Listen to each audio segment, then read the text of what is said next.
ku nshuro ya mbere u Rwanda rwitabiriye irushanwa rya Miss Universe aho ruhagarariwe na Solange Tuyishime Keita. Muri irushanwa riri kuba ku nshuro ya 74. Mubyeyi hari mu bantu 121 bahataniye ikamba kuva ku itariki ya mbere Ugushyingo, aho uzahiga abandi azamenyekana ku itariki 21 Ugushyingo umwaka wa 2025 mu birori bizabera mu gihugu cya Thailand. Kuri iyi nshuro ndetse u Rwanda rwitabiriye ku nshuro ya mbere muri irushanwa. Ibindi bihugu ni nka Cap Vert, Mayotte na Palestine. Nabyo nuko ndetse ikamba nyamukuru umwaka hazatangwa ibindi bihembo bigera mu 8. Umukobwa wegukanye ikamba rya Miss Universe ahabwa umushahara w'ibihumbi birenga 200 by'amadolari, arenga miliyoni 300 z'amafaranga y'u Rwanda.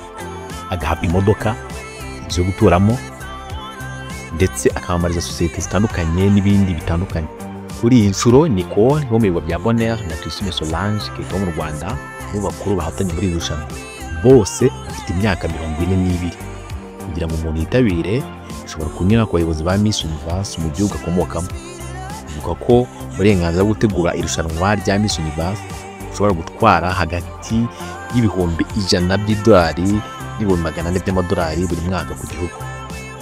Abandi makuru avuga ko abakomoka mu bihugu bito nk'u Rwanda bashobora gutanga hafi amadolari 10,000 buri mwaka kugira ngo babone uburenganzira bwo kwitabira irushanwa. Umuntu ashobora kwitabira ku giti cye yishyuriye mu gihe nta wundi ufite ubwo burenganzira mu gihugu akomokamo. Ibi bikaba ari nabyo Solange Tuyishime Keita ashobora kuba yarakoze, akagenda nk'umunyarwanda ariko yiyishyuriye amafaranga asabwa yo kwitabira.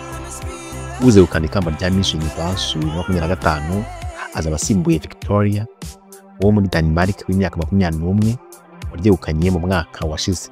You say slow down.